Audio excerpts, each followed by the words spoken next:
Speaking on France 24, Mr. Carthy argued every time the EU has had the chance to democratize itself in an attempt to give citizens more of a voice regarding the future of the Union, it has deliberately chosen to look the other way and serve its own elite. The Irish MEP claimed the construction of the European Court of Justice in determining trading disputes between European countries and the rest of the world will alienate citizens in favor of the interests of big foreign corporations instead.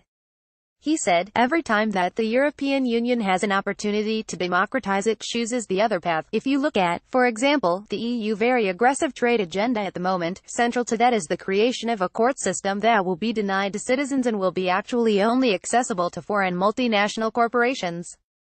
France 24 Getty European Union trade strategy does not look at the interests of EU citizens, claims Irish MEP. That's not in the interest of democracy, that's not in the interest of the EU citizens, that's in the interest of a very small elite that unfortunately have the ear of the European Commission and unfortunately are directing the progress of the European Union. Mr. Carthy's comments come as Britain has been urged to join the European Free Trade Association court post-Brexit by former Judge Karl Boudenbacher.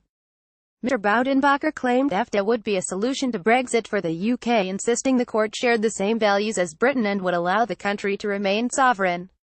Every time the European Union has an opportunity to democratize, it chooses the other path. Matt Carthy, the judge who represented Liechtenstein for the EFTA court, said the door was not closed to Britain taking up the Norway option. He said, when the EFTA court was created, it consisted of 5 participated member states. The EU was growing and growing, so the original thoughts were the Union would impose its values on these EFTA states, and those values are largely influenced by French and German thinking.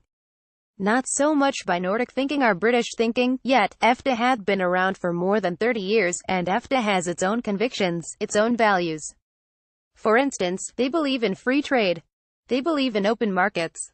They believe in a modern image of man. When I am now, with hindsight, analyzing our case law, and also my contributions to this case law, I am seeing that we are rather oriented to these EFTA values, free trade, open markets and alike. If Britain were to bring 1 or 2 judges to the EFTA court, in my view this would contribute to making this even more accentuated. It may go back to the Age of Enlightenment. There were 2 types of the market economy developed, one more British style and one more French style, and this has never really gone away. Norway, Switzerland, Iceland and Liechtenstein are all members of EFTA, with the EFTA court being responsible for all members except Switzerland. Mr. Boudenbacher also claimed the EFTA court would be more of a sovereign option than remaining tied to the European Court of Justice.